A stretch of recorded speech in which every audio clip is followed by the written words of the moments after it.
Bonjour. L'entreprise Valve, possédant la plus grosse plateforme d'achat de jeux vidéo en dématérialisé, a adopté une nouvelle mesure visant à empêcher certains utilisateurs de frauder en payant leurs jeux moins cher. De quoi s'agit-il? Pourquoi est-ce que Steam part en guerre? Je vous explique tout dans cette vidéo de Que s'est-il passé? Steam part en guerre contre les fraudeurs. Tout d'abord, laissez-moi vous présenter Steam.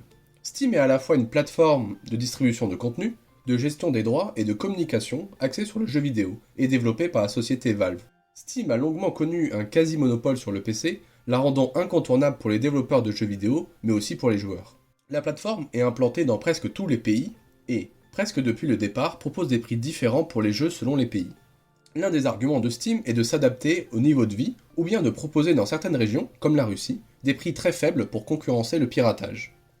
Mais, de nombreux utilisateurs de la plateforme, conscients de cette spécificité, ont décidé d'utiliser un VPN pour changer leur localisation vers une région moins chère.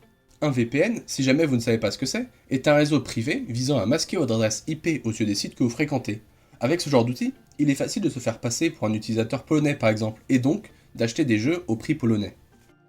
Valve est bien conscient de ce problème et avait déjà tenté de le résoudre en obligeant les utilisateurs de payer leurs jeux avec une carte bancaire du pays, c'est-à-dire une carte bancaire polonaise si jamais on se situe en Pologne.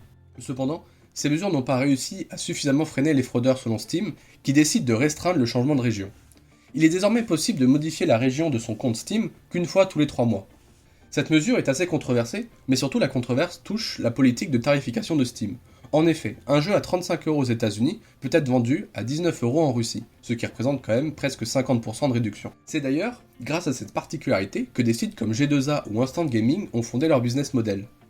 Ils achètent des clés Steam dans des pays peu chers et les revendent aux pays chers tout en prenant leur marge. Ce qui est embêtant dans cette affaire, c'est qu'au final, ce système dessert les développeurs de jeux vidéo, puisque leurs revenus varient en fonction des pays à travers lesquels le jeu a été acheté.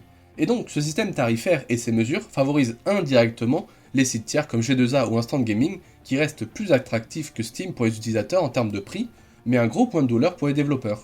Reprenons notre exemple de tout à l'heure pour mieux imaginer mes propos. Notre jeu est vendu 35€ aux États-Unis. Si on l'achète sur G2A ou Instant Gaming, il nous reviendra peut-être à 30€, mais le site l'aura peut-être acheté en Russie pour 19€, et donc les développeurs, derrière, toucheront leur part sur les 19€ et non les 35. Si ce comportement est pratiqué par une majorité d'utilisateurs, cela peut engendrer des pertes économiques énormes pour des studios de jeux vidéo.